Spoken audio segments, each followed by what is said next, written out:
7 মাসের অন্তঃসত্ত্বা ইভা খাবার টেবিলে খেতে বসলে রোশনি খাবারের প্লেটটা ধাক্কা দিয়ে ফেলে দিয়ে বলল, খাবার কি তোমার বাপের বাড়ি থেকে নিয়ে এসেছো? ঘরের কাজ এখনো শেষ হয়নি আর তুমি নবাবজাদির মতো খেতে বসে গেছো। রোশনির মুখে এমন কথা শুনে ইভা কি বলবে কিছু বুঝতে পারছে না। সারাদিন কাজ করে ইভা খেতে বসেছে। 7 মাসের প্রেগনেন্সি নিয়ে বাসার সব কাজ করতে হয় ইভার। ইভার স্বামী বাবু বিয়ের 2 মাসের মাথায় প্রবাসে চলে যায়। ক্ষীণস্বরে ইভা বলল, রোশনি আমি তো তোমার বয়সে অনেক বড়, তুমি আমার সাথে বেয়াদবি করছো কেন? কি বললে? তোমার কাছ থেকে এখন আমার ব্যবহার শিখতে হবে? তোমার শিক্ষার অনেক ঘাটতি আছে, তাহলে শিখতে সমস্যা কোথায়? ইভার মুখে এমন কথা শুনে রোশনি বলল, দেখো ভাবি, আমার সাথে কোনো চালাকি করার চেষ্টা করবে না। মা বলেছে বাসার সব কাজ ঠিকঠাক মতো শেষ করে তারপর খাওয়া দাওয়া, ঘুম, গোসল, ওকে? বলে রোশনি সেখান থেকে চলে গেল। ইভা দাঁড়িয়ে দাঁড়িয়ে ভাবতে লাগলো এই পরিবারে এভাবে সে কি করে বাকিটা জীবন কাটাবে। কলিং বেলের শব্দ শুনে দরজা খুলে দিল ইমা বেগম। ইমা বেগম দরজা খুলে দিতে রুমে প্রবেশ করলো ইভার বাবা মমিন খান। মমিন খানকে দেখে ইমা বেগমের মুখ মলিন হয়ে যায়। ইমা বেগম বলল, কি বেয়াই সাহেব,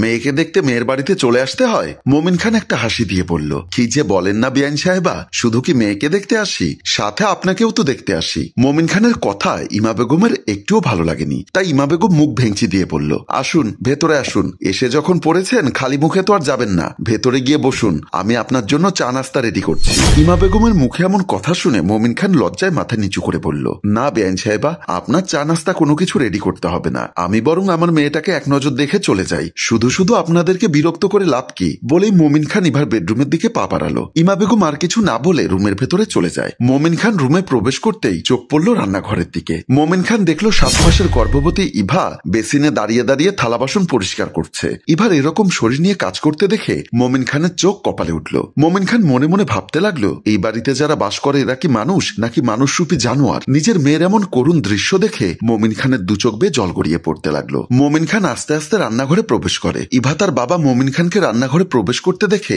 আনন্দে আত্মহারা হয়ে মমিন খানকে জড়িয়ে ধরে। মমিন খান ইভার মাথায় হাত বুলিয়ে দিতে দিতে বলল, কিরে মা, কেমন আছিস? ইভা একটা দীর্ঘশ্বাস ছেড়ে বলল, বাবা ভালো আছি, তুমি কেমন আছো? আমি ভালো আছি মা, কিন্তু তুই যে ভালো নেই তা তোকে দেখেই বোঝা যায় মা। ইভা চোখের জল লুকোতে লুকোতে বলল, কি যা তা বলছো বাবা, যাও তুমি গিয়ে বরং ড্রয়িং রুমে বসো, আমি তোমার জন্য দুপুরের খাবার রেডি করছি। না রে মা, আমি কিছু খাবো না, তোকে এক নজর দেখতে পেরেছি এটাই আমার কাছে অনেক কিছু। আহা বাবা তুমি যাও তো, বলে ইভা মমিন খানের হাত ধরে টানতে টানতে ড্রয়িং রুমের দিকে নিয়ে গেল। ইমা বেগম তার ছেলে বাবুর সাথে ভিডিও কলে কথা বলছে। ইমা বেগম বাবুর কাছে ইভার ব্যাপারে সারা দিনের নালিশ শেষ। ইমা বেগমের সব কথা শুনে বাবু বলল, মা ইভার শরীরের অবস্থা এখন তেমন ভালো না, রোশনি আছে, তুমি আছো, তোমরা হাত লাগিয়ে কাজটি করে ফেললেই তো হয়। বাবুর কথা শেষ হতে না হতেই ইমা বেগম বলল, বিয়ের এখনো 2 দিন হয়নি, তুই বউয়ের টান টানছিস? মা বোনের প্রতি কি তোর একটুও দরদ নাই নাকি? বলে ইমা বেগম কান্না করতে লাগলো। আহা মা, তোমাকে বলেছি তাকে একটু কাজ কামে হেল্প করতে। ইভা এখন প্রেগনেন্ট, এই অবস্থায় কি তাকে দিয়ে কাজ করানোটা কি তোমার ঠিক হবে?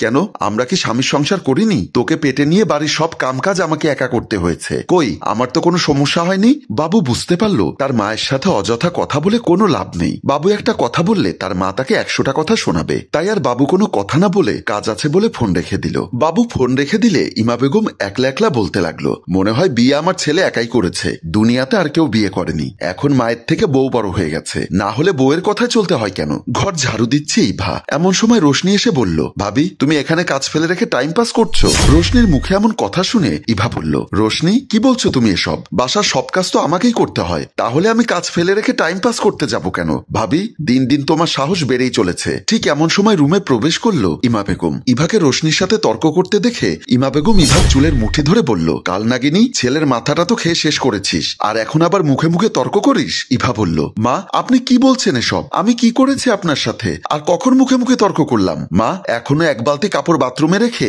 ভাবি এখানে বসে আছে। রোশনি সারাদিন বাসায় থাকো, আমার শরীর খারাপ, তুমি চাইলে তো আমাকে কাজে একটু হেল্প করতে পারো, তা না করে তুমি উল্টাপাল্টা মায়ের কাছে কথা লাগাচ্ছ।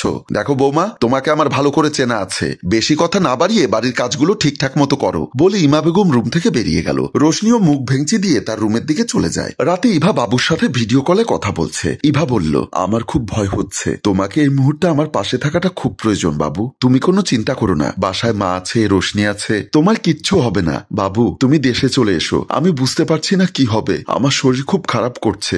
বাবু একটা হাসি দিয়ে বলল, আমার লক্ষ্মী সোনামণিটা মা হতে যাচ্ছ, একটু কষ্ট তো সহ্য করতেই হবে। বাবু তুমি বুঝতে পারছো না, আমার যদি কিছু একটা হয়ে যায় তখন কিন্তু কোনো উপায় থাকবে না। ইভা তুমি শুধু শুধু টেনশন নিচ্ছ, গর্ভকালীন সময় এরকম একটু আধটু শরীর খারাপ হয়, দেখবে সবকিছু ঠিক হয়ে যাবে। ইভা বাবুকে কোনোভাবেই বোঝাতে পারছে না তার মনের কথাগুলো। একটা মেয়ের গর্ভকালীন অবস্থায় তার স্বামী পাশে থাকাটা কতটা যে গুরুত্বপূর্ণ তা ইভা বাবুকে বোঝাতে পারছে না। ইভা বাবুকে বোঝাতে না পেরে নিজের ভেতর থেকে কান্নায় ভেঙে পড়ল। ইভার দু চোখ বেয়ে জল গড়িয়ে পড়তে লাগলো। এদিকে বাবু একটার পর একটা কথা বলেই যাচ্ছে আর ইভা আনমনা হয়ে বাবুর কথা শুনে যাচ্ছে। ইভা হসপিটালের বেডে শুয়ে আছে। কয়েক ঘন্টা হয়ে গেল, ইভার কিছুতেই জ্ঞান ফিরছে না। ইভার বাবা মমিন খান ইভার মাথার পাশে দাঁড়িয়ে আছে। ইমা বেগম আর রোশনি কেবিনের বাহিরে দাঁড়িয়ে আছে। এমন সময় বাবু দৌড়ে এসে বলল, মা, ইভা এখন কেমন আছে? বাবুকে দেখে ইমা বেগম রোশনি যতটা না আশ্চর্য হয়েছে তার থেকেও বেশি আতঙ্ক নিয়ে বলল, এখনো ডাক্তার কিছু বলেনি। কেবিনের ভেতর থেকে সাইফুল ও মমিন খান বেরিয়ে এসে বলল, রোগীর অবস্থা এখনো আশঙ্কাজনক, এখনো কোনো কিছু শিওর করে বলা যাচ্ছে না।